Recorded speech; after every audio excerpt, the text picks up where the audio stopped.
وهادينا ومرشدنا ومولانا محمدا عبده ورسوله أرسله بالحق بشيرا ونذيرا صلى الله تعالى عليه وعلى آله وأصحابه وأزواجه وذرياته وبارك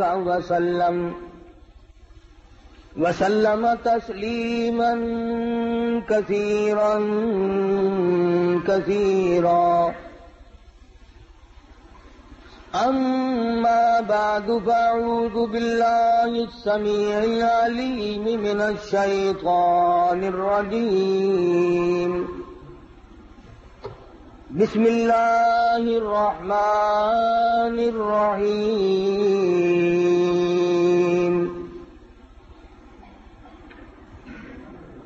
سبحان الذي أسرى بعبده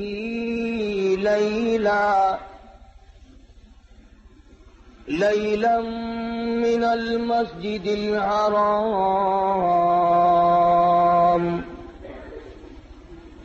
إلى المسجد الأقصى الذي حوله لنريه من آياتنا إنه هو السميع البصير.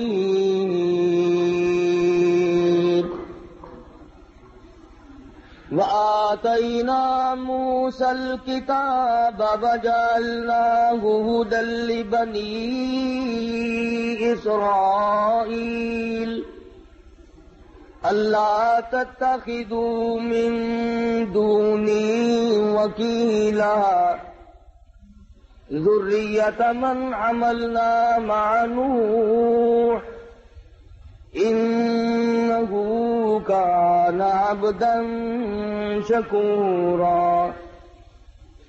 صدق الله مولانا العلي العظيم وصدق رسوله النبي الكريم ونحن على ذلك لمن الشاهدين والشاكرين والحمد لله رب العالمين.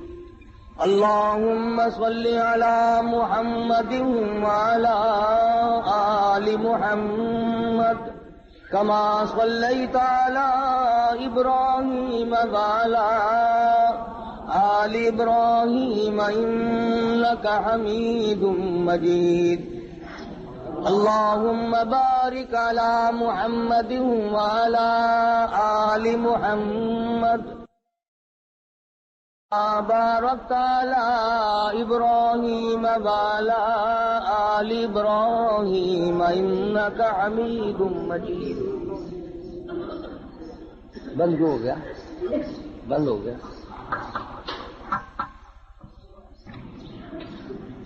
گزشتہ جمعے میں امام الانبیاء محبوب کبریا حضرت محمد مصطفیٰ صلی اللہ تعالی علیہ وسلم کی معراج شریف کے بارے میں کچھ عرض کیا تھا.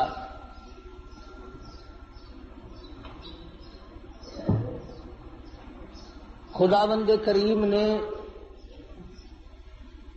نبی کریم صلی اللہ علیہ وسلم کو جن معجزات سے نوازا ہے اس سے کوئی انکار نہیں کر سکتا. مسلمان تو مسلمان، غیر مسلم بھی انہیں تسلیم کرتے ہیں.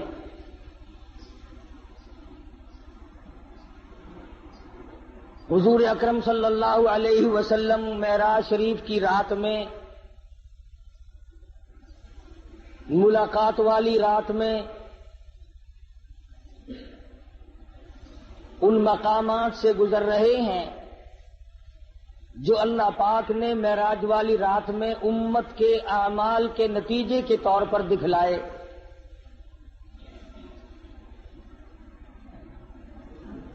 ارشاد فرماتے ہیں میں نے ایک آدمی کو دیکھا، وہ لیٹا ہوا ہے اور دوسرا ایک اس کے سر پر بہت بڑا پتھر لے کے کھڑا ہوا ہے. وہ کھڑا ہونے والا اس لیٹنے والے کے سر میں اتنا زور سے پتھر مارتا ہے کہ سر ریزہ ریزہ ہو جاتا ہے، اور وہ پتھر لڑک کر بہت دور جا کے گرتا ہے۔ جب تک وہ پتھر اٹھانے کے لیے جاتا ہے جس نے مارا تھا، اس وقت تک وہ سر بالکل صحیح سالم ہو جاتا ہے، اور وہ اس پتھر کو اٹھا کر لا کے پھر دوبارہ اس کے سر میں مارتا ہے۔ عرض کیا صحابہ کرام نے، یا رسول اللہ صلی اللہ علیہ وسلم، وہ کون آدمی ہوگا؟ ارشاد فرمایا، وہ آدمی جس کو اللہ نے قرآن کا علم دیا، قرآن کریم کی دولت دی، لیکن وہ بدعملی کرتا تھا، رات کو دن کو تغافل کرتا تھا، لوگ مصلی پہ اللہ اللہ کیا کرتے تھے اور وہ سویا کرتا تھا۔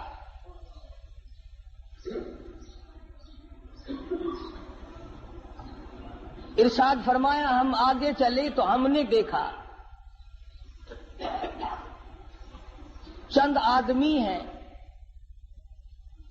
ان کے پیٹ گنبد کی طرح بڑے بڑے ہیں، اور ان میں بچھو اور سانپ صاف شفاف پھرتے ہوئے نظر آتے ہیں پیٹ میں۔ حضور صلی اللہ علیہ وسلم نے فرمایا کہ ہم نے پوچھا، جبریل یہ کون لوگ ہیں؟ جواب ملا، یہ امت کے سود کھانے والے لوگ ہیں، بیاج کھانے والے آدمی ہیں۔ آج احتیاط نہیں، پرہیزگاری نہیں، سوچو بچار نہیں۔ حدیث شریف میں آتا ہے جس کا مفہوم یوں ہے کہ جس نے 4 آنے سود کے کھائے، بیاج کے کھائے، گویا اس نے اپنی سگی ماں سے 35 مرتبہ زنا کیا ہے۔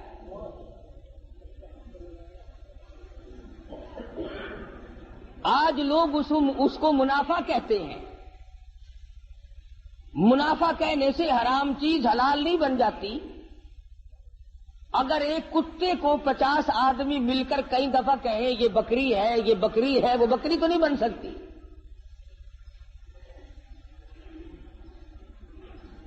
ارشاد فرمایا مدنی کریم صلی اللہ تعالی علیہ وسلم نے، ہم نے ایک آدمی کو دیکھا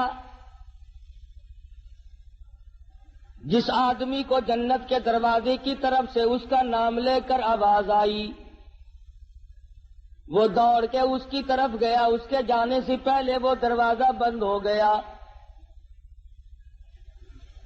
پھر دوسرے دروازے سے آواز آئی، اس کی طرف دوڑ کر گیا، پھر وہاں سے بھی بند ہو گیا۔ پھر تیسرے دروازے کی طرف سے آواز آئی، یہی جنت کے ہر دروازے سے آواز آتی ہے، وہ دوڑ کے جاتا ہے تو دروازہ فوراً بند ہو جاتا ہے۔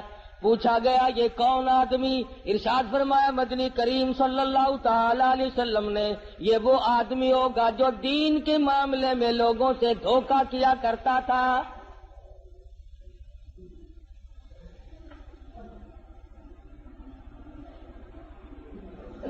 حدیث میں فرمایا نبی کریم صلی اللہ تعالی علیہ وسلم نے،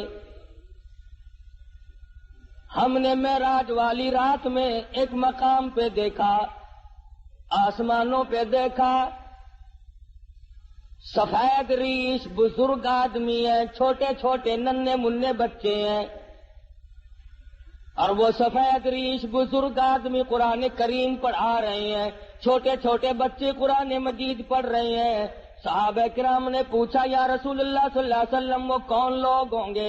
ارشاد فرمایا مدنی کریم صلی اللہ تعالی علیہ وسلم نے، اللہ میاں نے میری امت کو توفیق دی، میری امت کو دولت عطا فرمائی، چھوٹے چھوٹے لگتے جگر، چھوٹے چھوٹے نور نظر معصوم بچے قرآن مجید پڑھتے ہیں، پڑھتے پڑھتے کسی کی موت آ گئی، 1 سپارہ پڑھ کے موت آ گئی، 10 پارے پڑھ کے موت آ گئی، 5 پارے پڑھ کے موت آ گئی، 20 پارے پڑھ کر کے موت آ گئی، 10 باقی رہ گئے۔ اللہ تبارک و تعالی جل شانہ نے فرمایا او میرے خلیل آج آسمانوں پہ بیٹھ کر میری امت کے وہ بچے اور میرے نبی کی امتوں کے بچوں، امتیوں کے بچوں، قرآن پڑھنے والوں، تم نے قرآن کریم فرش پہ پڑھنا شروع کیا تھا، آؤ جو باقی رہ گیا عرش پہ ختم کر لو۔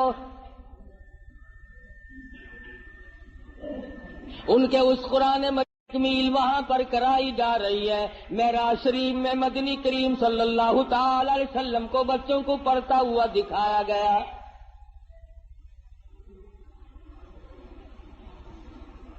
سرکار مدینہ صلی اللہ تعالی علیہ وسلم براق پہ سوار ہے، بیت المقدس میں تشریف لے آئے۔ خداوند کریم نے انبیاء متعدہ بلایا ہوا ہے، سارے انبیاء کرام کو دعوت دی ہوئی ہے، آؤ آج میرے محبوب تشریف لائیں گے، تم سب آ جاؤ۔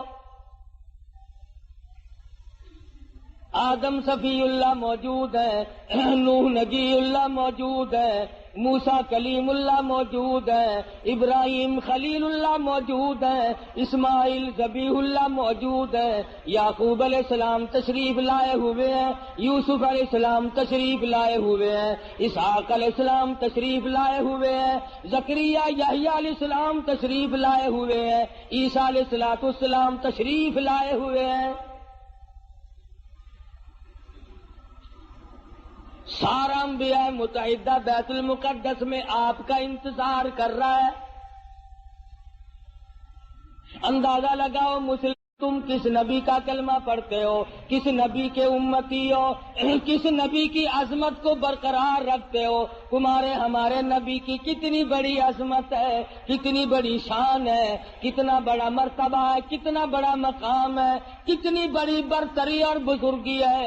1,24,000 انبیاء کرام تشریف فرمائے، انتظار کر رہے ہیں آمنہ کے در یتیم کا۔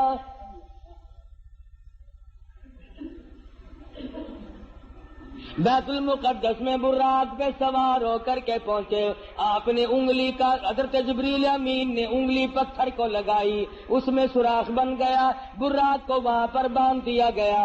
مدنی کریم صلی اللہ علیہ وسلم اندر تشریف لائے۔ سب سے پہلے آدم علیہ السلام آگے بڑھے، خطبہ استقبالیہ پڑھا، مبارکباد دی، مرحبا یا ابن صالح، او میرے بیٹے میں فخر کرتا ہوں میری آل میں سے، میری نسل میں سے، انسانوں میں سے، آدمیوں میں سے اللہ تبارک و تعالیٰ نے آپ جیسے حبیب لبیب کو پیدا فرمایا۔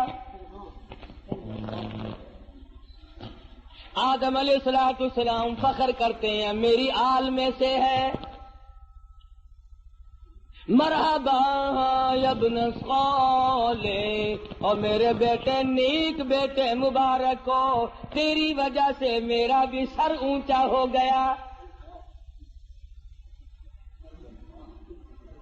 نوح علیہ السلام تشریف لائے، ابراہیم خلیل اللہ تشریف لائے، اسماعیل ذبیح اللہ نے مبارکباد دی، ایک ایک پیغمبر بڑھ کے آ کے استقبال کر رہے ہیں۔ مدنی کریم صلی اللہ تعالی علیہ وسلم کو انبیاء کرام کے جرمٹ میں چاروں طرف سے گھیرا ہوا ہے۔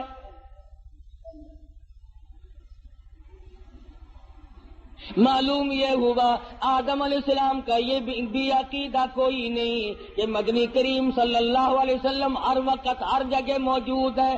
اگر پہلے سے موجود ہوتے آدم علیہ السلام کھڑے ہو کر استقبال نہ کرتے۔ ابراہیم خلیل اللہ کا بھی عقیدہ نہیں، موسیٰ کلیم اللہ کا بھی عقیدہ نہیں، عیسیٰ روح اللہ کا بھی عقیدہ نہیں، تمام پیغمبروں کا، انبیاء کرام کا، رسولوں کا کسی کا یہ عقیدہ نہیں۔ حضور تشریف لائے تو سارے نبی کھڑے ہو گئے۔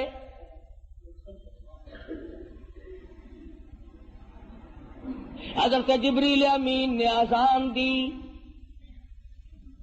جبریل امین نے اذان دی بیت المقدس میں۔ آدم علیہ السلام فرماتے ہیں کہ میں سوچ رہا تھا میں ابو البشر ہوں، میں انسانیت کا ابا ہوں، سارے جہان کے لوگوں کا میں باپ ہوں، آج نماز پڑھانے کا منصب مجھے ملے گا، آج امامت کا سہرا میرے سر بندھے گا، میں سارے جہان کے انسانوں کا ابا ہوں، میں سب سے بڑا ہوں، سب سے پہلے پیدا ہوا ہوں، اس لیے امامت مجھے ملے گی۔ سیدنا نوح علیہ السلام سوچ رہے تھے مجھے ملے گی، میں نے اللہ کے نام کے لیے 950 برس مار کھائی ہے۔ ابراہیم خلیل اللہ سوچ رہے ہیں میرا نمبر لگے گا، مجھے آج منصب امامت ملے گا، میں نے بڑی مار کھائی ہے، چیخا میں مجھے ڈالا گیا، میں نے بڑی قربانیاں دی ہیں۔ ہر کا اپنا اپنا خیال ہو رہا ہے، ہر نبی کا اپنا اپنا زوم ہے، اپنا اپنا دل و دماغ کی سوچ و بچار ہے۔ جب اذان ہو چکی اس کے بعد محمد مدنی صلی اللہ علیہ وسلم کو جبریل امین نے مصلی کی طرف بڑھا دیا۔ کیوں بڑھا دیا؟ معراج جو ہے وہ ہزاروں مسئلوں کا حل ہے، ہزارہ مسئلوں کی صفائی ہو رہی ہے۔ آج یہاں پہ یہ مسئلہ بھی صاف ہو گیا کہ او آدم، بے شک تم انبیاء علیہ الصلوۃ والسلام کے بھی سارے جہان کے انسانوں کے تم ابا ہو، لیکن میرے نبی کی موجودگی میں تم مصلی پہ قدم نہیں رکھ سکتے۔ نوح نجی اللہ مانتا ہوں تم نے میرے نام پہ بڑی مار کھائی ہے،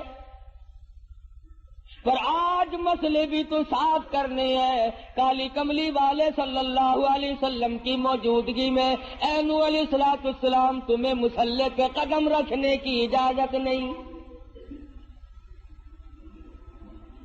ابراہیم خلیل اللہ ٹھیک ہے آپ نے میری توحید کے لیے بڑی بڑی مار کھائی ہے، بڑی بڑی تکلیف اٹھائی ہے، بڑی بڑی پریشانیاں جھیلی ہیں، مگر کالی کملی والے صلی اللہ علیہ وسلم کے ہوتے ہوئے آپ کو مصلی پہ قدم رکھنے کی اجازت نہیں۔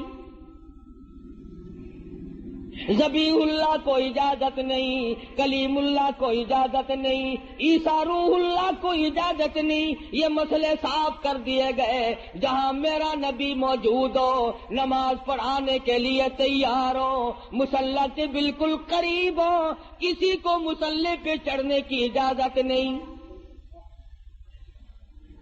آج یہ لوگ کیسے دو رنگے مسئلے کرتے پھرتے ہیں، کہتے نبی ہمارے نبی حضرت محمد الرسول اللہ صلی اللہ علیہ وسلم ہر وقت موجود ہے اور ہر جگہ موجود ہے، اور مولوی مصلی پہ کھڑا ہو کر کے پھر دندناتا ہے، لوگوں لکھ کے لے جاؤ، یاد کر کے لے جاؤ، پکا کے لے جاؤ، درنگی چھوڑ دے یک رنگ ہو جا، یا سراسر موم ہو یا سنگ ہو جا۔ اور نبی کے ماننے والے اور کلمہ پڑھنے والے نبی کی موجودگی میں خلیل اللہ قدم نہیں رکھتے، کلیم اللہ قدم نہیں رکھتے، ذبیح اللہ مصلی کی طرف نہیں جاتے، تیری کیا مجال ہے؟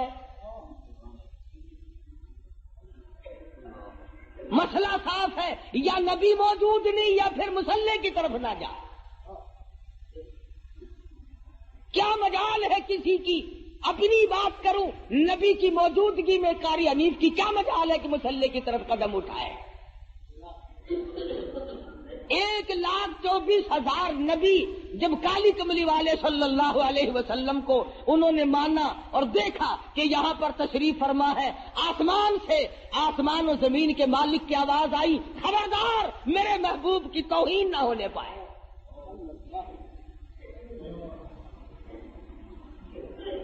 جب نبی موجود ہوگا مصلی پہ کسی کو چڑھنے کی اجازت نہیں، اور جب نبی موجود نہیں ہوں گے تو مصلی پہ آپ اور میں ہم سب جو اس کا منصب کا اہل ہوگا وہ چڑھ سکے گا۔ پتہ چلا کہ ہر وقت اور ہر آن، ہر گھڑی، ہر لمحہ، ہر جگہ نبی موجود نہیں۔ اگر نبی موجود ہے تو یہ بیت المقدس میں انتظار کس کا کر رہے ہیں؟ یا آدم علیہ السلام یہ نوح علیہ السلام، یہ سارے نبی کس کا انتظار کر رہے ہیں؟ وہ یہاں نہیں تھے جبھی تو انتظار ہوا. اور پھر سارے نبیوں نے اکٹھے ہو کر کے کیا کیا؟ کوئی دنیا کی طلبگار نہیں بنے، دنیا کی طلبگار نہیں بنے، کچھ نہیں مانگا. اللہ تعالی علیہ وسلم نے نماز پڑھائی، سارے انبیاء کرام نے اقتدا فرمائی،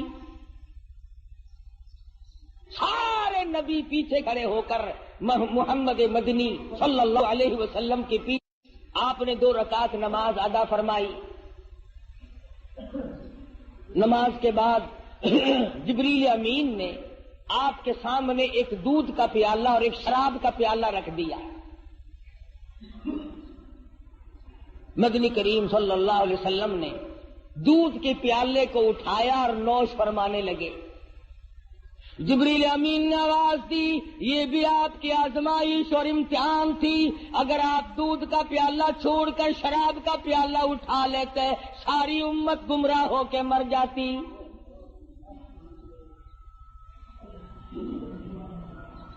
یہ جو اب بھی پیتے ہیں انہیں ہے اس بات کا احساس کہ شراب کی حرمت اور نجس ہونے میں کسی کو کیا تردد ہے؟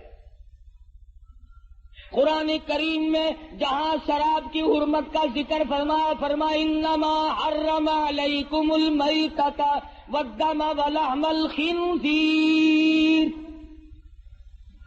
وما اہل به لغیر اللہ.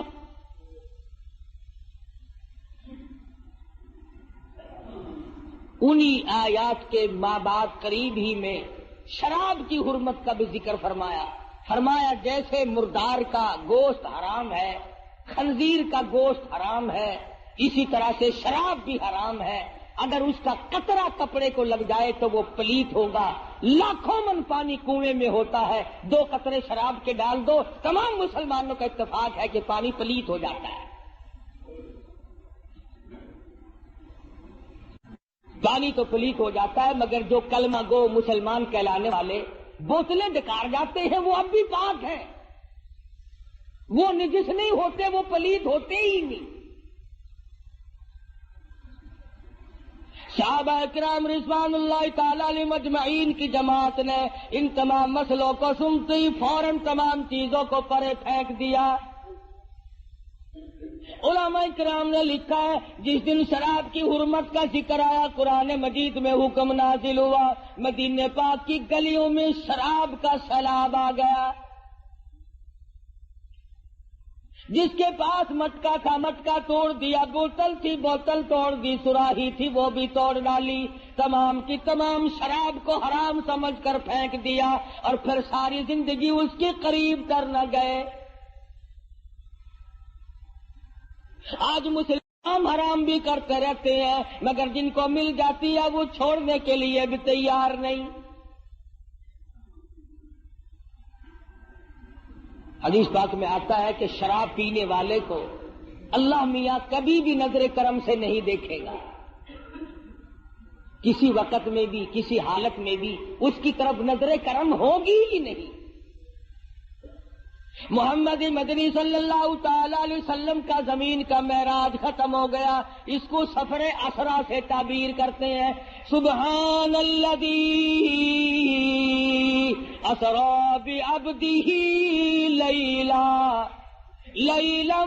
من المسجد الحرام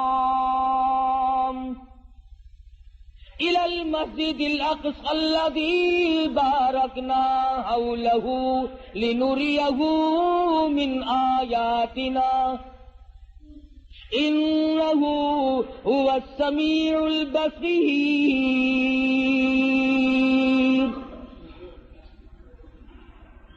پاک ہے وہ ذات جس نے یہ سارا سفر کرایا، جو زمین میں بیت المقدس سے بیت الحرام سے لے کر کے بیت المقدس تک لے گیا اور راستے میں بڑے بڑے عجائب دکھائے، بڑے بڑے منظر دکھائے.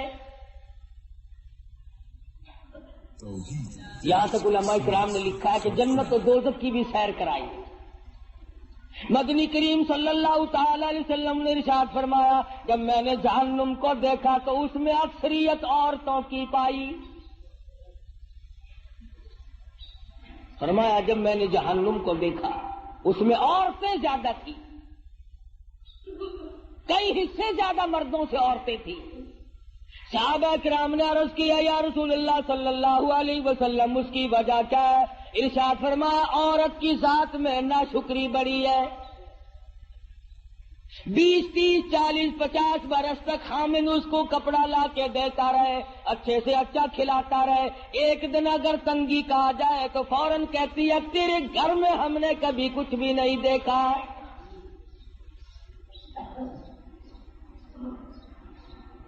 دوسری وجہ ارشاد فرمائی دینیات کے معاملے میں بھی بڑے پیچھے رہ جاتی ہے، نماز کی پرواہ کم کرتی ہے، خامد کی نافرمانی کرتی ہے. وہ اس بات کو اور سمجھتی ہے کہ جس کے ساتھ میرا نکاح ہوا ہے میں اس کی اجازت کے بغیر ادھر ادھر نہ جاؤں اور میں تمام تر معاملات میں اس کی غلامی کروں. ارشاد فرمایا مدنی کریم صلی اللہ تعالی علیہ وسلم نے کسی کو دنیا میں اللہ کی ذات کے سوا سجدہ کرنا روا نہیں، سجدہ کرنے کی اجازت نہیں، اور اگر کسی کو سجدہ روا ہوتا جائز ہوتا میں عورت کو حکم دیتا کہ وہ اپنے خامن کو سجدہ.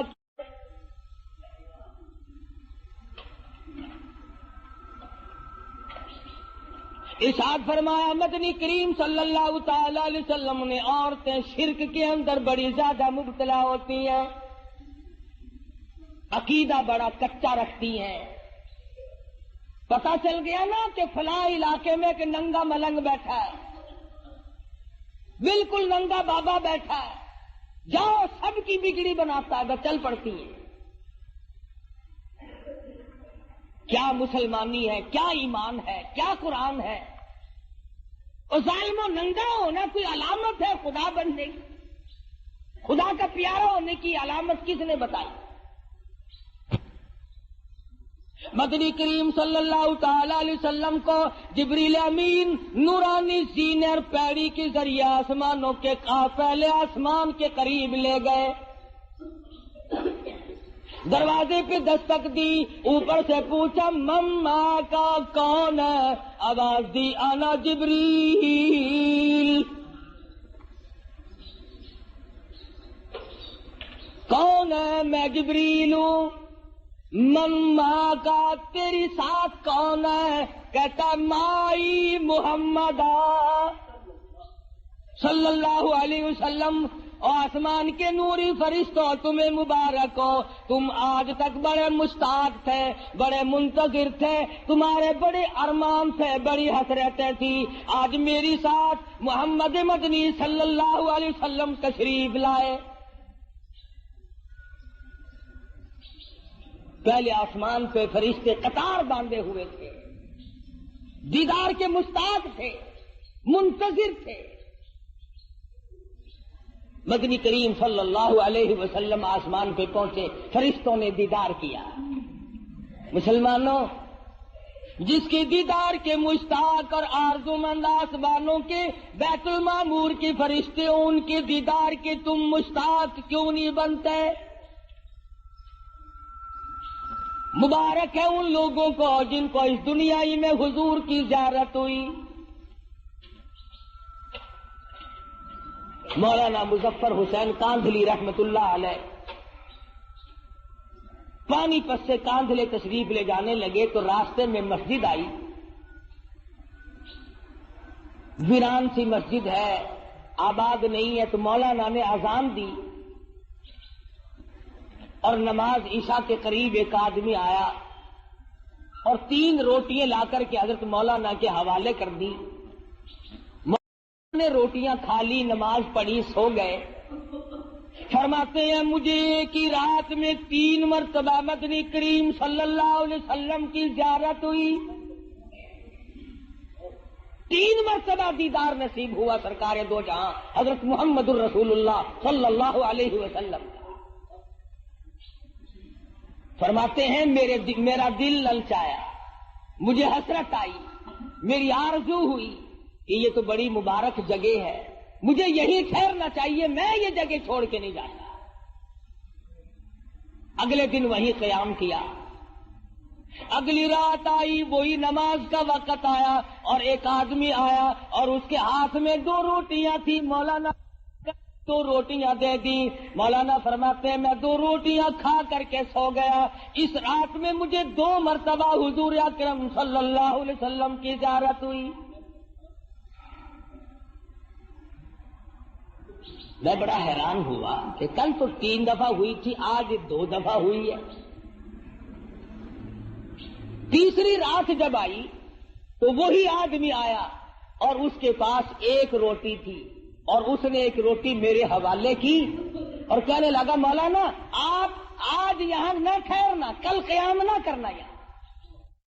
ٹھہرا ہوں، پہلی رات کو 3 مرتبہ ہوا، دوسری مرتبہ 2 رات ہوا، آخری رات 1 دفعہ ہوا، اور میں یہ سمجھ گیا ہوں کہ یہ بات اس جگہ کی نہیں۔ تو کون اللہ والا ہے جس کی جتنی روٹیاں کھائیں اتنی مرتبہ حضور کی زیارت ہوئی؟ تیرے گھر کی 3 روٹیاں پہلی رات کو کھائی تو 3 مرتبہ دیدار ہوا، دوسری رات 2 کھائی تو 2 مرتبہ دیدار ہوا، تیسری رات 1 کھائی تو 1 مرتبہ دیدار ہوا۔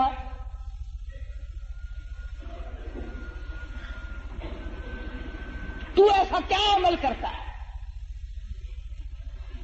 محمد مدنی صلی اللہ علیہ وسلم نے ایسی لوگوں کے دلوں میں محبت پکڑی ہے، امت کے وہ لوگ جو سب کچھ قربان کر دیں۔ دیدار ہوا، دوسری رات 2 کھائی تو 2 مرتبہ دیدار ہوا، تیسری رات 1 کھائی تو 1 مرتبہ دیدار ہوا۔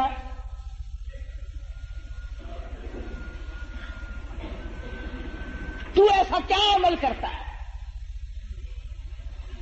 محمد مدنی صلی اللہ علیہ وسلم نے ایسی لوگوں کے دلوں میں محبت پکڑی ہے، امت کے وہ لوگ جو سب کچھ قربان کر دیں۔ وہ آدمی کہنے لگا مولانا مزدور آدمی ہوں، پہلے دن میری مزدوری اتنی بنی تھی کہ 3 روٹیوں کا آٹا تھا اور ہمارے گھر میں فاقہ تھا۔ میں 1 روٹی لے کے چلا، بیوی نے پوچھا کہاں چلے ہو؟ میں نے بتایا مسجد میں ایک مسافر ہے۔ وہ کہنے لگی میری بھی لے جاؤ، میں بھی فاقی پہ فاقہ کر لوں گی۔ چھوٹے بچے نے پوچھا ابا روٹی کہاں لے چلے؟ کہا بیٹا مسجد میں مسافر ہے۔ تو کہا ابا میری بھی لے جاؤ۔ فرمایا میں اپنی بھی، بیوی کی بھی، بچے کی بھی، تینوں کی لے آیا تھا، اور دوسرے دن بچے کی حالت خراب ہو گئی۔ میں نے اور میری بیوی نے تیسرے دن بھی فاقے پہ فاقہ کر لیا۔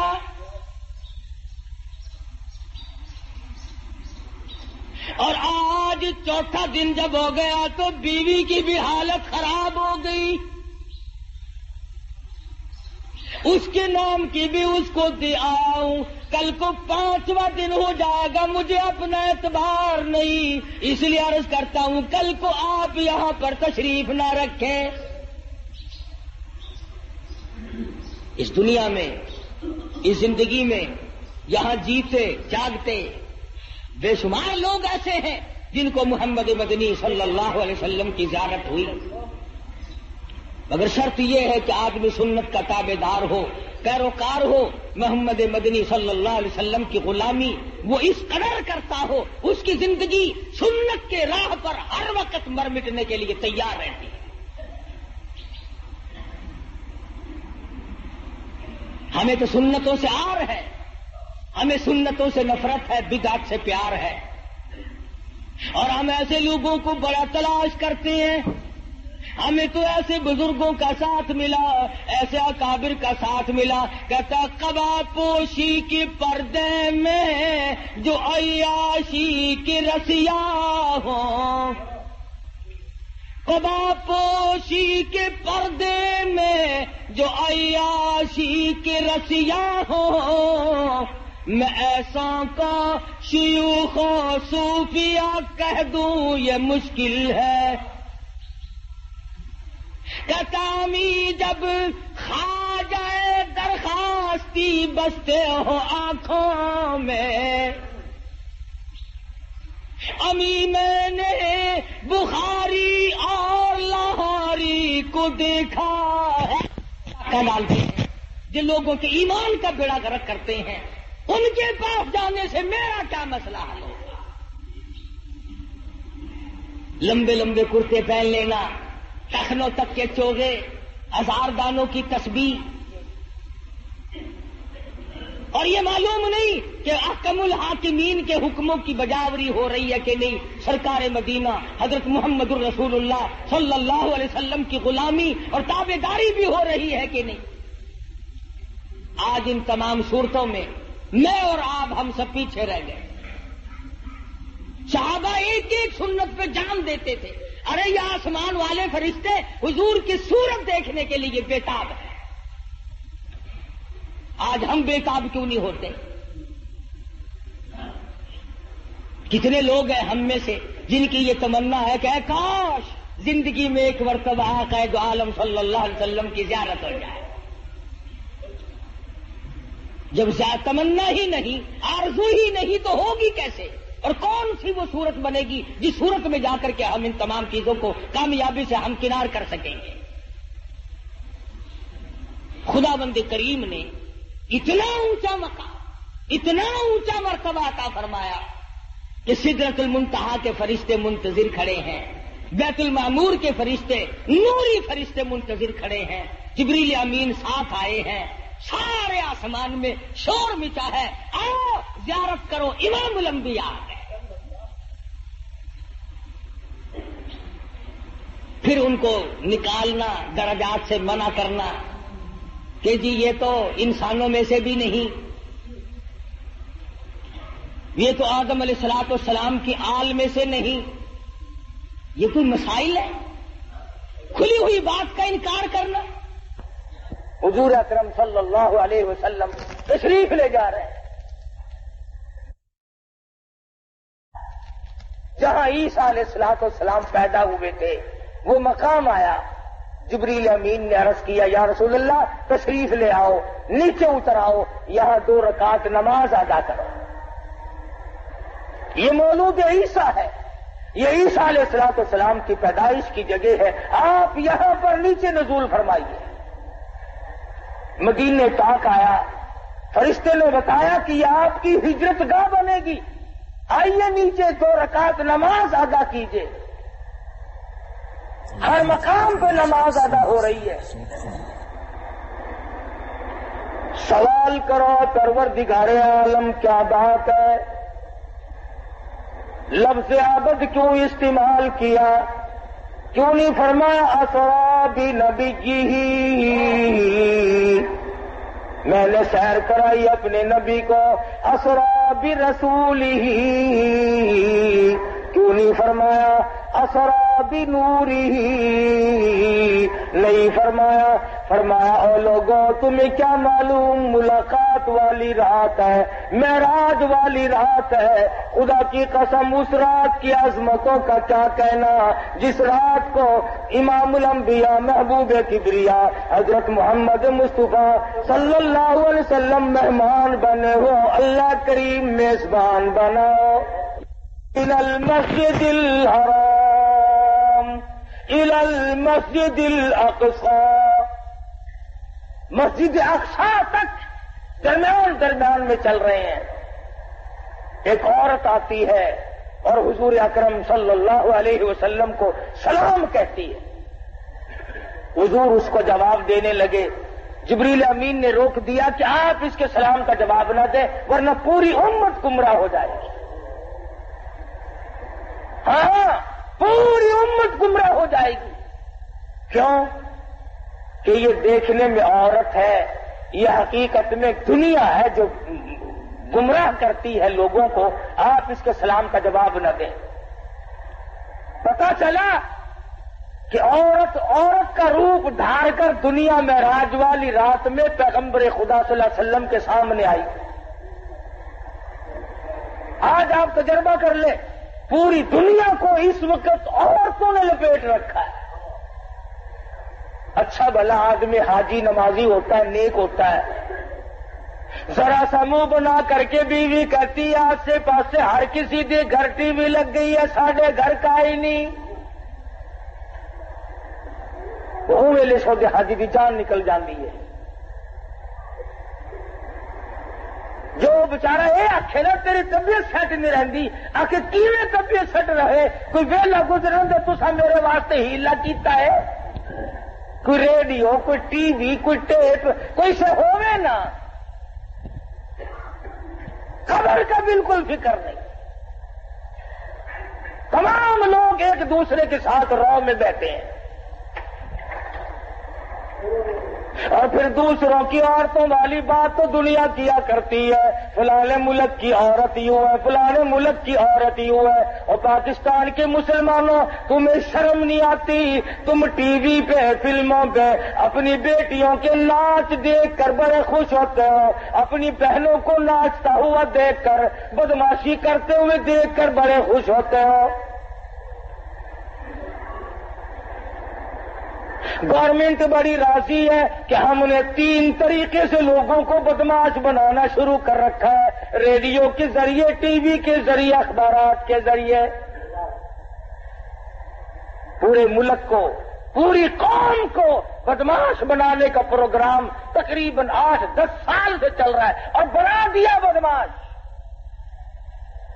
شرافت کا جنازہ نکل گیا، غیرت کا تختہ ہو گیا. ڈوب کے مر جائے ہم مسلمان کہلاتے ہوئے. مدینے پاک میں اللہ پاک ہر ایک کو زیارت نصیب فرمائے. ایک عورت گزر رہی ہے، بڑی خوبصورت ہے، بڑی حسینہ ہے، بڑی جمیلہ ہے، بہت انداز ہے، بڑی شوق نظر ہے، آنکھیں بڑی خوبصورت ہے. ویسے پردے میں تھی، ایک آنکھ ذرا کھل گئی، ایک دیوانے نے دیکھ لی. وہ کہنے لگا میں اس آنکھ پہ فریفتہ ہو گیا ہوں، میں مر گیا ہوں اس آنکھ پہ. گھر گئی، چاقو لیا، آنکھ نکال کر اس دیوانے کے پاس بھجوا دی کہ تجھے اس سے عشق تھا، یہ آنکھ سنبھال لے. پڑوسنوں نے کہا، عورتوں نے کہا، ارے آنکھ کھو دی، کاڑی ہو گئی، چہرہ بگڑ گیا. کہنے لگی جس آنکھ کو غیر آدمی دیکھ کر مستی کرتا ہو اس آنکھ کو رکھنا جائز نہیں.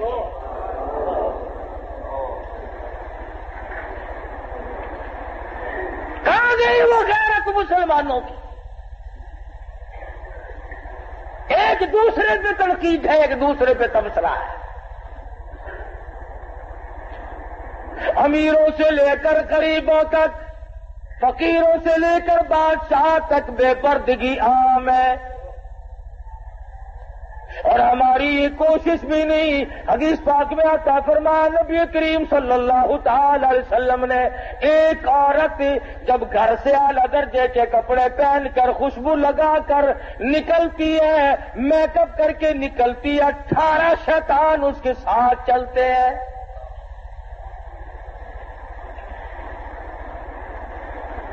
منہ چڑھا دیا غیرت کا. تو حضور اکرم صلی اللہ علیہ وسلم کو جبریل امین نے کہا کہ آپ اس کے سلام کا جواب نہ دیں. حضور نے جواب نہ دیا، آگے چلے.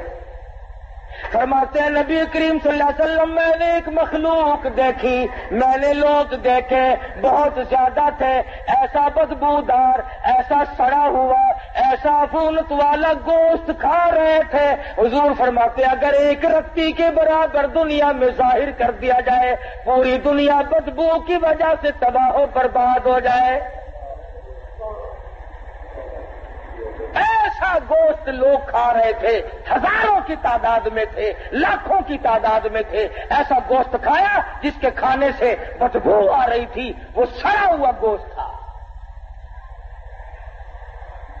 صحابہ کرام نے عرض کی یا رسول اللہ وہ کیا چیز تھی؟ ارشاد فرمایا امت کے جن لوگوں پہ زکوٰۃ فرض اور واجب ہے، زکوٰۃ کو روک کر جو اس مال کو کھاتے ہیں ان لوگوں کو وہ گوشت کھانا پڑے گا. حضرت شاہ عبد العزیز دہلوی سب کا رحمت اللہ علیہ، ان کے زمانے میں ایک آدمی تھا، امیر آدمی تھا لیکن بخیل تھا، اپنی اولاد کو بھی خرچ کرنے کے لیے پیسے نہیں دیا کرتا تھا. جس وقت اس کی موت آئی تو لڑکے نے غصے میں آ کر لڑکے نے غصے میں آ کر اشرفیوں کی تھیلیاں اپنے باپ کے ساتھ قبر میں رکھ دی کہ ہمیں دنیا میں برتنے کو نہیں دی، اب ہم استعمال نہیں کرتے، دفع کر اپنے ساتھ ہی لے جا۔ قبر میں رکھ دی، دفن کر دیا۔ کچھ دنوں کے بعد لڑکی کی حالت غیر ہو گئی، غریب اور قلاش ہو گیا۔ دل میں آیا اچھا نہ کیا وہاں رکھ دیے، آج کام آ جاتے ہیں۔ دوسرے مرحلے میں دل میں یہ بات آئی کہ اب کون سا تو اٹھا کے لے گیا ان کو، نکال لاؤ، ہمت کرو۔ بس رات کا وقت تھا، اوزار لیے، کیلی کسیلی اور جا کر باپ کی خبر کھود دی۔ اس نے اشرفیوں کا تھیلا بھر کے وہاں رکھا تھا۔ جب اس نے روشنی کی تو کیا دیکھتا ہے وہ تھیلا موجود نہیں، سر سے لے کر پیروں تک ایک ایک کر کے جیسے ستارے عورتیں کپڑے کو لگاتی ہے، سر سے لے کر پاؤں تک سارے بدن پہ اشرفیاں ٹکی ہوئی ہے، کل بدن پہ، تمام کے تمام بدن پہ ایک ایک کر کے ستارے لگے ہوئے ہیں، اشرفیاں یوں ٹکی ہوئی ہیں۔ یہ لڑکا کہتا ہے کہ ایک اشرفی اتارنے کے لیے میں نے یہ 2 انگلیاں لگائی تھی، بس انگلیوں میں وہ سار مچا، وہ سوزش ہوئی، وہ جلن ہوئی، قبر مشکل سے پوری کری، سب کچھ وہیں چھوڑ دیا، دہی میں رکھتا، دوا میں رکھتا، منہ میں انگلیوں کو رکھتا، چین نہیں آئی، کسی کو کیسے بتائے کہ میرے باپ کا کیا حال ہے۔ بڑے علاج معالجے کیے، بتاتا کسی کو نہیں۔ جب چاروں طرف کے علاج معالجے سے تھک گیا، شاہ عبدالعزیز دہلوی رحمت اللہ علیہ کی خدمت میں آیا اور کہنے لگا شاہ صاحب ذرا دم فرما دو، نہ معلوم کوئی پھوڑا نکلتا ہے، نہ معلوم کیا چیز ہے، میری 2 انگلیوں میں 3-4 دن ہو گئے چین نہیں پڑتی۔ شاہ صاحب نے دم فرمایا، کچھ پڑھ کے پھونکا اور پوچھا درد ہے؟ اس نے کہا جی ویسے ہی ہے جیسے پہلے تھا۔ شاہ صاحب نے پھر کچھ پڑھا اور دم فرمایا اور پوچھا کچھ فرق پڑا؟ اس نے کہا نہیں جی ویسا ہی درد ہے جیسے پہلے تھا۔ پھر تیسری مرتبہ شاہ صاحب نے کچھ پڑھا اور دم فرمایا اور پوچھا کہ کچھ کم ہے؟ اس نے کہا نہیں جی جو کا تو ہے، اس میں کوئی فرق نہیں آیا۔ اللہ اکبر۔ شاہ عبدالعزیز دہلوی رحمت اللہ علیہ فرمانے لگے پھر یہ سوزش، یہ جلن پھوڑے کی نہیں، پھنسی کی نہیں، یہ جلن کسی آگ میں جلے ہوئے کی نہیں، یہ کسی تکلیف کی نہیں، ایسا معلوم ہوتا تیری انگلیاں جہنم کی آگ میں جلی ہوئی ہے۔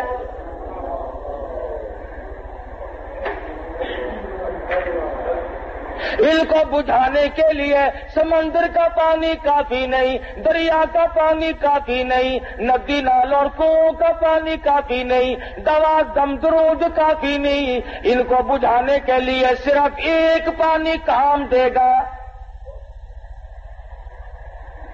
پھر اس نے شاہ صاحب کے سامنے بات کھول دی کہ آپ کا فرمان صحیح ہے، ایسے ایسے کر کے میں نے اپنے والد کی خبر کو کھودا اور اشرفی اتارنے کے لیے یہ 2 انگلیاں لگائی تھی، اس دن سے آج تک ان میں چین نہیں پڑتی۔ حضرت شاہ صاحب نے فرمایا جہنم کی آگ کو بجھانے کے لیے صرف ایک پانی خلوت میں چلا جا، علیحدگی میں چلا جا اور جا کر کے 2 رکعت نماز ادا کر اور اس کے بعد اللہ کے حضور میں گڑ گڑا کے رو رو کے دعا مانگ، آنکھوں سے نکلا ہوا آنسوؤں کا پانی یہاں پہ لگا، خیر آ جائے گی۔ چنانچہ اس نوجوان نے ایسا ہی کیا کہ وہ رویا، گڑ گڑایا، عاجزی کی، اللہ پاک کے حضور میں دعا مانگی اور آنسوؤں کا پانی لگایا تو فوراً شفا ہو گئی۔ شاہ صاحب نے فرمایا جہنم کی آگ کو آنکھوں کے پانی کے سوا کوئی پانی نہیں بجھا سکتا۔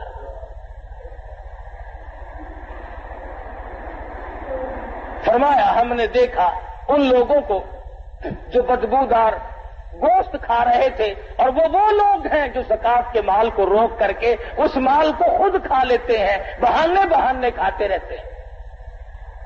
اللہ پاک کا فریضہ ہے، فرما والذین یکنزون الذهب والفضة ولا ينفقونها فی سبیل اللہ فبشرهم بعذاب علیم۔ وہ لوگ جو اپنے خزانے کو، اپنی دولت کو جمع کرتے ہیں اور نہیں خرچ کرتے اللہ کی راہ میں، فبشرهم بعذاب علیم، انہیں خوشخبری سنا دو عذاب دردناک کی۔ اور فرمایا یوم یحمى علیہا فی نار جہنم فتکوی بها جباہهم وجنوبهم وظہورهم ھذا ما کنزتم لانفسکم فذوقوا ما کنتم تکنزون۔ سبحان اللہ، قرآن کریم نے کیا کیا چیزیں کھول کے بتائی ہیں۔ فرمایا جس مال کی زکوٰۃ نہ دی جائے گی اس مال کی تختیاں بنا کر جہنم میں گرم کر کے پیشانی پہ داغ دیا جائے گا۔ فتکوی بها جباہهم وجنوبهم، پسلیوں پہ داغ دیے جائیں گے، وظہورهم، پیٹھ میں داغ دیے جائیں گے، اور آواز آئے گی ھذا ما کنزتم، یہ تمہارا وہی خزانہ ہے، فذوقوا ما کنتم تکنزون، اپنے خزانے کا مزہ تو چکھو، اب ہائے ہائے کیوں کرتے ہو، اب اوف اوف کیوں کرتے ہو، اب کیا ہے گھبرانے والی بات۔ تو مدنی کریم صلی اللہ علیہ وسلم نے فرمایا کہ میں نے مستقل قوم کو دیکھا جو سڑا ہوا گوشت کھا رہی تھی۔ حضور فرماتے ہیں صلی اللہ علیہ وسلم، ہم آگے چلے، ہم نے ایک غار دیکھی، ایک بہت بڑا تنور نما جگہ دیکھی جس میں عورت مرد ننگے ہیں، بہنیں ہیں، عورتیں بھی مرد بھی۔ حضور کا ارشاد ہے صلی اللہ علیہ وسلم، فرمایا جب آگ اوپر کو آتی ہے تو وہ ننگے بھی سب اوپر کو آ جاتے ہیں، اور جب آگ نیچے کو جاتی ہے تو وہ سب نیچے کو چلے جاتے ہیں۔ صحابہ کرام نے عرض کیا یا رسول اللہ، ہمارے ماں باپ آپ پہ قربان ہو جائیں، یہ کون لوگ ہیں؟ فرمایا میری امت کے بدکار اور زانی مرد عورت ہوں گے۔ ایک اور حدیث میں ہے کہ زانیوں کی یہ پہچان ہوگی کہ ان کی پیشاب کی جگہ سے ہزاروں لاکھوں من پیپ بہے گا، اور یہ نشانی ہوگی کہ یہ ہے وہ بدماشی کرنے والے مرد عورت۔ اب ایک سوال ہے یہاں پر، وہ یہ کہ مسئلہ تو ہم نے آج سنا اور ڈر بھی لگ گیا، لیکن جوانی میں، زندگی میں، ابتدا میں کبھی نہ کبھی گناہ ہو گیا، اب کیا کیا جائے؟ خداوند عالم نے فرمایا توبوا الی اللہ توبۃ نصوحا،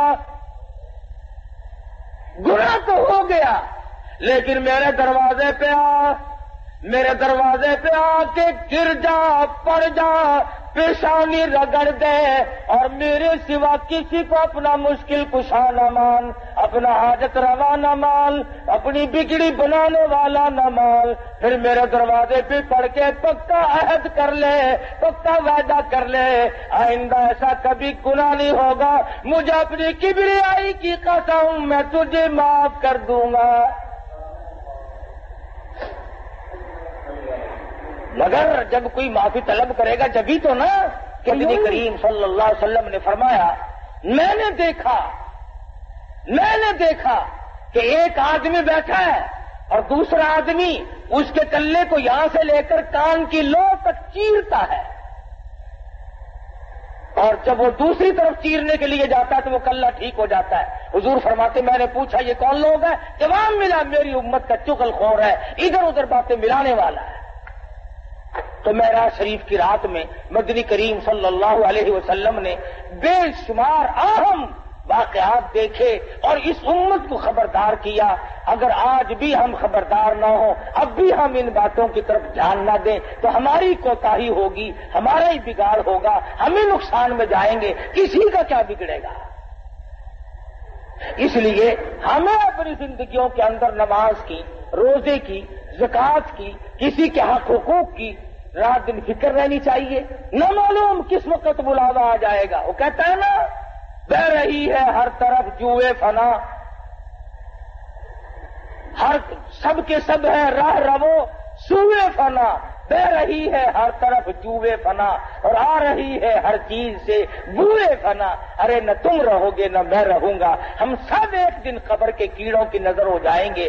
اپنی زندگی کے بارے میں سوچو اور اس پر عمل کرنے کی کوشش کرو. اللہ پاک مجھے اور آپ کو اس معراج والے نبی کے طفیل معاف کر دے، معراج والے نبی کے صدقے میں ہماری نجات فرما دے. وآخر دعوانا ان الحمدللہ رب العالمین. وصلی وسلم وبارک علی سیدنا و مولانا محمد النبی امی الہاشمی وعلی آلہ واصحابہ وبرۃ الکرام وصلی اللہ علیہ وعلی جمیع الانبیاء والمرسلین وعلی الملائکۃ المقربین والخلفاء الراشدین المہدیین وعلی جمیع الصحابۃ والتابعین برحمتک یا ارحم الراحمین. ہمارے دوست قریبی ایک نوجوان لاہور میں مقارب علی پچھلے سال آج کل گزرے تھے، جون کے مہینے میں سال ہوا تھا. خوش نصیب نکلا وہ نوجوان کے رشتہ داروں نے، عزیز و اقربا نے، یار دوستوں نے، جن دینداروں کے پاس اٹھتا بیٹھتا تھا ان سب نے مل کر ان دنوں میں 100 کلام پاک ختم کیا، 26,000 کلمہ پڑھا. اللہ پاک ان تمام قرآن و کریموں کا اور تمام کلموں کا حضرت رسول اکرم صلی اللہ علیہ وسلم کے طفیل سے مرحوم کی روح کو پہنچا دے. اللہ تعالیٰ اعلی علیین میں جگہ عطا فرمائے. یہ نوجوان عاصم ہے میلسی کا، پچھلے سال اس کے والد کا بھی انتقال ہو گیا. اللہ تعالیٰ اس کی مغفرت فرمائے. اللہ پاک مرحوم کو جنت الفردوس میں جگہ عطا فرمائے. اور یہ کئی بھائی ہیں، بچے ہیں، اللہ تعالیٰ ان سب کی کفالت فرمائے اور صبر جمیل کی توفیق عطا فرمائے. بچی ہے، ایک شہر سے آتی ہے، اس کی کچھ مشکلات ہیں، دعا کر دو اللہ پاک اپنے فضل و کرم سے اس کی تمام مشکلوں کو آسان فرمائے. حجن کو تکلیف ہے اور کئی مائی ممتاز آباد سے شہر سے آئی ہوئی ہیں، مختلف پریشانیاں ہیں، مختلف ضروریات ہیں. اللہ پاک اپنے فضل و کرم سے اپنے خزانے سے سب کی پریشانیوں کو دور فرما دے. حجن بیمار ہے، اللہ پاک اس کو شفا کاملہ عاجل مستمر عطا فرما. الہی سبھی بیماروں کو شفا عطا فرما، سب کی بگڑی کو بنا دے. الہ العالمین اجروں کو بسا دے. الہ العالمین بچڑوں کو ملا دے. ہم سب کے والدین کی مغفرت فرما، ہم سب کے باپ دادا اور بڑے بزرگوں کی بخشش فرما، سب رشتہ داروں کی بخشش فرما. الہی کل مسلمانوں کی مغفرت فرما، ساری مخلوق پر اپنا کرم فرما دے. مالک دریائے کرم بہا دے. یا اللہ ہمارے اعمال کو نہ دیکھ، اپنے کرم و فضل کو دیکھ، ہم سب کو دریائے رحمت میں غوطہ دے کر معاف کر دے. یا اللہ ہم سب کی اولاد کو نیک اور نمازی بنا، ہم سب کے اولاد کو قرآن کریم کی دولت عطا فرما. اے اللہ اس مسجد کو قیامت تک آباد فرما. یا اللہ بنانے والوں کو بنا دے، آباد کرنے والوں کو آباد فرما. دور یا نزدیک کے جتنے لوگ بھی تعاون کرتے ہیں یا اللہ سب کو جان و مال برکت عطا فرما. اس مدرسے کو بھی تمام علاقے کے لیے دین کا مرکز بنا، مخزن بنا، سرچشمہ بنا. الہ العالمین ہم سب کے لیے آخرت میں نجات کا ذریعہ بنا. ربنا تقبل منا انک انت السمیع العلیم وتب علینا انک انت التواب الرحیم. صلی اللہ علی حبیبی محمد وآلہ وصحبہ اجمعین.